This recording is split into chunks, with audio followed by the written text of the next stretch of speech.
আসসালামু আলাইকুম ওয়া রাহমাতুল্লাহি ওয়া বারাকাতুহু। প্রিয় শিক্ষার্থীবৃন্দ, আজকে আমি একটি নতুন ক্লাস নিয়ে আপনাদের সামনে উপস্থিত হয়েছি। আজকে আমাদের ক্লাসের আলোচনার বিষয় হচ্ছে প্রোনাউন। প্রোনাউন হচ্ছে পার্টস অফ স্পিচের একটি অংশ।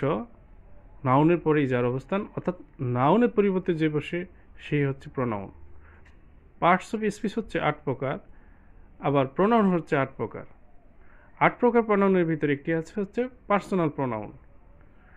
আজকে আমরা পার্সোনাল প্রোনাউনের কিভাবে রূপ পরিবর্তন হয়, অর্থাৎ গঠন কাঠামোর কিভাবে গঠন পরিবর্তন হয়, আজকে সেই পার্সোনাল প্রোনাউনের কয়েকটি বিষয় নিয়ে আমরা আলোচনা করব। এখানে আমরা আলোচনার বিষয়টি রেখেছি subject pronoun, object pronoun, possessive adjective, possessive pronoun, reflexive pronoun. আমরা আজকে দেখব সাবজেক্ট প্রোনাউন, অবজেক্টিভ প্রোনাউন, এগুলো নিয়ে একটু আমরা আলোচনা করব। আমরা যদি দেখি সাবজেক্ট প্রোনাউনের ক্ষেত্রে সাবজেক্ট যদি আই হয়, তাহলে অবজেক্ট প্রোনাউনে হয়ে যাবে মি, পসেসিভ এক্সিটিভ হচ্ছে মাই, আর পসেসিভ প্রোনাউন হচ্ছে মাইন, রিফ্লেক্সিভ প্রোনাউন হচ্ছে মাইসেলফ। আমরা যদি দেখি সাবজেক্ট প্রোনাউনে যদি ইউ হয়, তাহলে অবজেক্ট প্রোনাউনে হচ্ছে ইউ, পসেসিভ এক্সিকিউটিভ হচ্ছে ইউর, আর পসেসিভ প্রোনাউন হচ্ছে ইউর, রিফ্লেক্সিভ প্রোনাউন হচ্ছে ইউর সেলফ।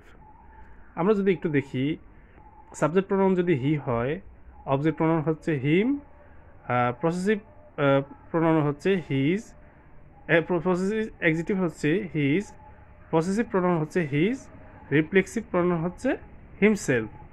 আমরা যদি সাবজেক্ট প্রোনাউনে দেখি, শি, তার অবজেক্ট প্রোনাউন হচ্ছে হার, পসেসিভ এক্সিকিউটিভ হচ্ছে হার, পসেসিভ প্রোনাউন হচ্ছে হার্স, আর রিফ্লেক্সিভ প্রোনাউন হচ্ছে হারসেলফ। আমরা যদি সাবজেক্ট প্রোনাউন দেখি ইট, ইটের অবজেক্ট প্রোনাউন হচ্ছে ইট, পসেসিভ এক্সিকিউটিভ হচ্ছে ইটস, পসেসিভ প্রোনাউন হচ্ছে ইটস, আর রিফ্লেক্সিভ প্রোনাউন হচ্ছে ইটসেলফ। আমরা যদি সাবজেক্ট প্রোনাউনে উই দেখি, অবজেক্ট প্রোনাউনে দেখতেছি আস, আর পসেসিভ এক্সিকিউটিভ হচ্ছে আওয়ার, পসেসিভ প্রোনাউন হচ্ছে আওয়ার্স, আর রিফ্লেক্সিভ প্রোনাউন হচ্ছে আওয়ার সেলফ।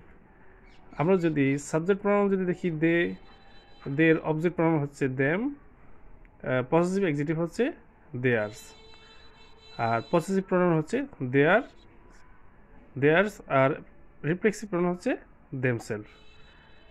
আমরা আসলে যে বিষয়টি এখানে বুঝাইতে চেয়েছি, যে আমরা চাচ্ছিলাম এটি হচ্ছে যে একটা সাবজেক্ট প্রোনাউন কি থেকে কীভাবে অবজেক্ট প্রোনাউন কী হয়, আর পসেসিভ প্রোনাউন কী হয়, এক্সিকিউটিভ প্রোনাউন কী হয়, রিফ্লেক্সিভ প্রোনাউন কী হয়, আমরা আজকে এই ক্লাসটির মাধ্যমে শিক্ষার্থীদের কাছে উপস্থাপন করেছি। আশা করি শিক্ষার্থীদের আজকে ক্লাসটি ভালো লেগেছে।